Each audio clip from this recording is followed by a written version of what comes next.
with Phil, please. Phil, thank you very much, and welcome back at FIBO 2011. What about your preparation for the upcoming Mr. Olympia Challenge this year? Well, first of all, I just want to say thank you all for coming. This is my third time in Germany for the football, and the crowd gets bigger and bigger every time they come.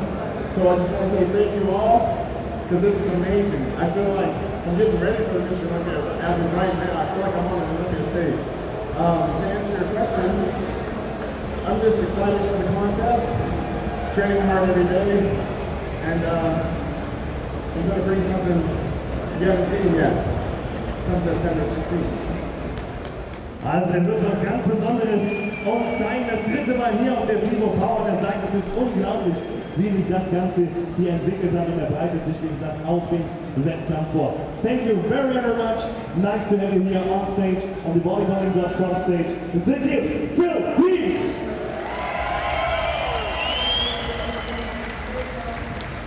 Being at the FIBO, you know, you're not just speaking to the German crowd. You're speaking to various audiences that, you know, from all over the world. Bodybuilding is a purpose-driven lifestyle. Every meal, every rep, every set, everything, every ounce of sleep has a purpose. Everything you do on a daily basis has purpose in bodybuilding. So then you only have a minute to show it. Just to have my words be translated into their language, to their audience, was really, really, really cool. Being in another country, not understanding the customs and the language as much, it feels very comforting to know that people appreciate you and pat you on the back, shake your hand, and just tell you to continue doing positive things. Sie mal auf die Schulter klopfen, die Hand schütteln und sagen, wow, du machst einen guten Job. Deswegen ist er auch hier. Whether I was posing or just walking around, I was always being followed. Every person in that venue knew who Phil Heath was. And it was just an awesome feeling. It definitely made me feel like an Arnold Schwarzenegger, Ronnie Coleman, Jay Cutler, you know, someone that's been around, a Dorian Yates, you know, a Mr. Olympia basically. It really allowed me to feel like a Mr. Olympia in the making, because that's how I would watch fans be drawn to them, to those guys. And I got to have that same feeling.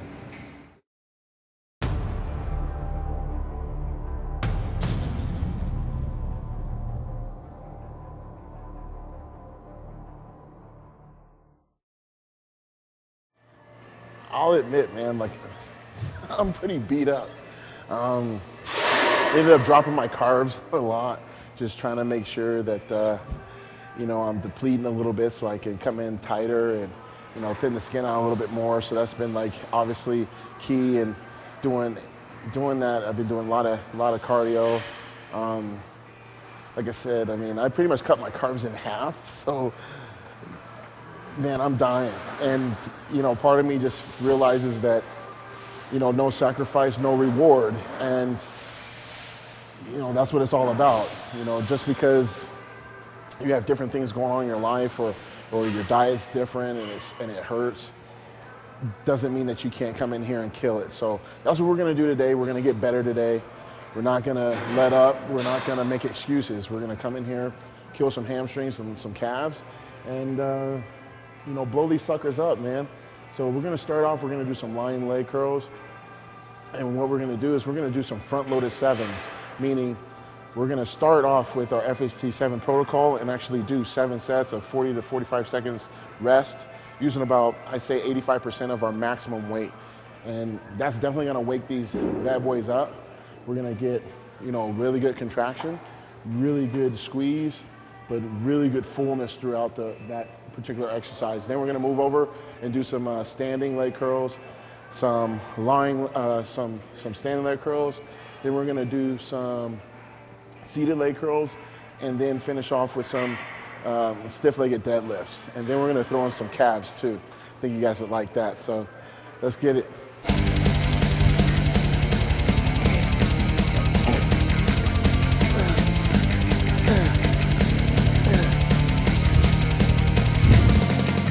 What I've learned to do is kind of point my toes a little bit as I'm doing the exercise. Puts more stress on the hamstring, and it builds that bulk like right behind the kneecap.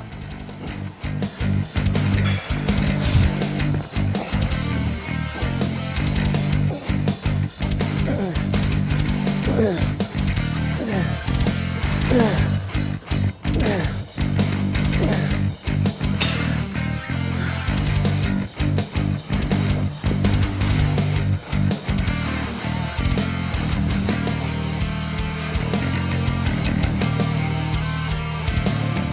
thing I like about this particular exercise is that you get to work, obviously, each leg individually.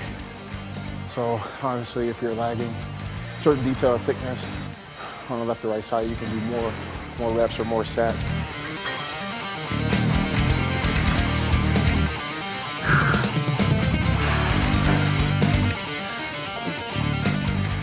This isn't an exercise that I feel that you have to load up the weight with, but more importantly, you have to get the best amount of contraction with.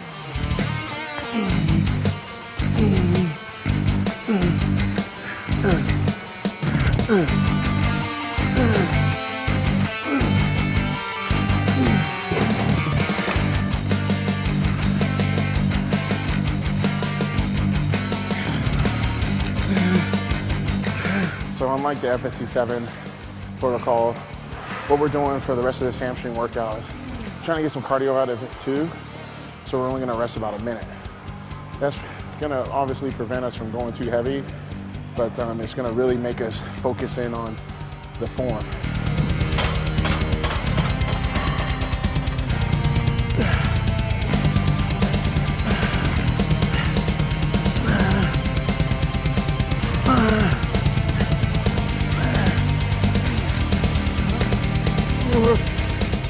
Use this machine for every show, just about. And what I noticed on this one is that you can really mess around with getting good, really maximum contraction.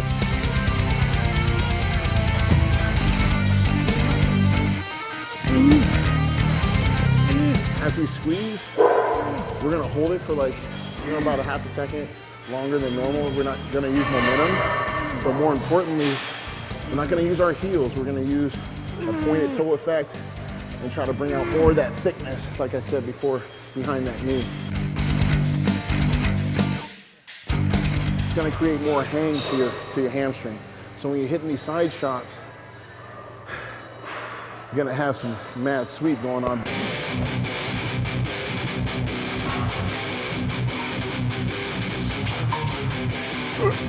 What I'm gonna do is I'm actually gonna use a wider stance. I noticed that it just changes it up for me a little bit, but also notice that it gives me a better stretch on the way down.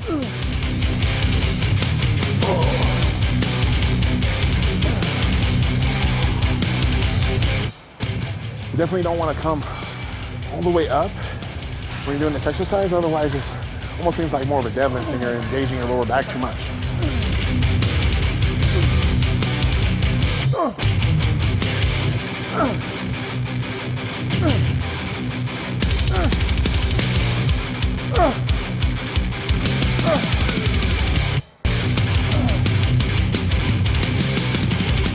That completes our hamstring portion of today's leg day.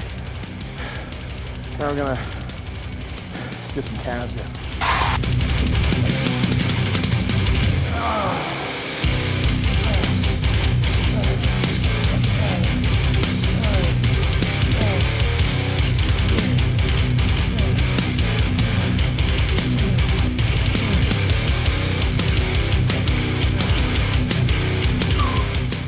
I'm totally locked in right now. I'm totally bought into being Mr. Olympia, and I gotta win this damn thing. I gotta do it.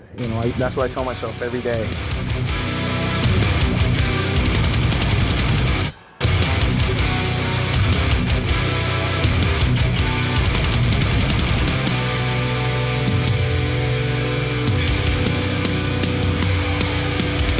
This is a good exercise because I noticed that you can get really good contraction throughout the whole entire movement.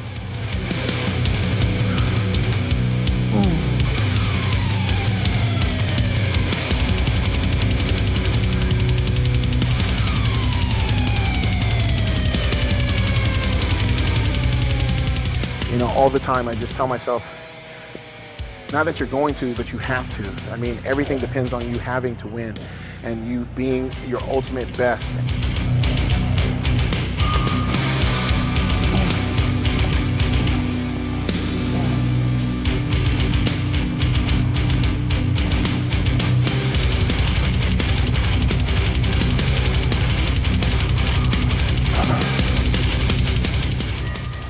All right, you guys. That does complete our ham and calf day here over at Arm Push Pro Jam, 3 weeks out from the 2011 Mr. Olympia contest. Hey, what's up, you guys? Here we are over at Olympia Muscle and Fitness, here to do my training camp in Toronto, Canada. We've got a few, probably say about 12 guys that are, I'd say, you know, pretty excited, you know, to get it on and ask a lot of questions, you know, train. And I'm gonna actually train with them and show them different techniques, different little secrets that I've learned along the way of my 9-year career that has helped me get to where I'm at. All right, you guys, I just want to say welcome. Thank you for coming out on a nice Saturday morning. I'm sure you guys are fully awake. I'm not, but I'm sure within the next 10 minutes I'll be, you know, ready to rock and roll. Yeah, definitely want to thank you guys for coming out. I know Val's been working, you know, really hard to put this together. Primarily for this visit, for me to come out, is to give you guys a little bit more perspective as to what you may see me and other pros do in the magazines and in videos. I know a lot of the time, you know, you can go on YouTube and get, you know, some added tips here and there, but you actually want to see them applied by the individual himself. What I'd like to do is, you know, obviously train with you, but to, like I said, give you guys some tips here and there, check form, give you what I've been taught and what I've been able to utilize, you know, in the gym to give me the results that you've seen on that stage. Any other questions? All right, let's go. Chin up, yep. We're basically just going through, working each muscle group, getting an idea of proper form, proper technique. Making sure that you have someone with you at times just to spot you a little bit and to make sure that your form is good is really important on back. I like to do underhand grips as well. Get that chin up. There you go, just like that. That's good, that's good. There's only about 12 of us here, so it's pretty limited and pretty exclusive. And make sure you guys breathe. Perfect.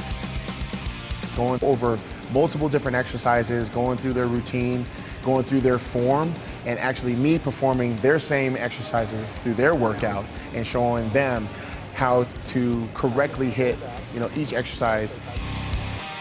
Yeah, right there. You know, I've watched Phil in a lot of videos, and Phil is more about technique and proper form, and you know, a lot of these guys think that they know what they're doing, but you know, when you have actual, like Phil today teaching these guys one-on-one, proper techniques, proper form, good speed, all these things, you know, make you into a better bodybuilder. So right about here, I want this leg forward. So the hand that you got, just like how he's doing it, left leg, left hand. Now row it. Now what? Pull a little lower back into there. Yes, there it is. So really excited to be here, train with the gift himself. And there's so many different ways out there. It's good to hear it from him himself. So you're pulling it, boom, boom. That's how you pull a lawnmower. Yeah. I mean, if anyone's done any manual labor. That was just as much fun for them as it was for me. I mean, I was really excited because I actually did get to fulfill the role as a teacher. I'm not going too far wide, but this is about as far as I like to go, right here.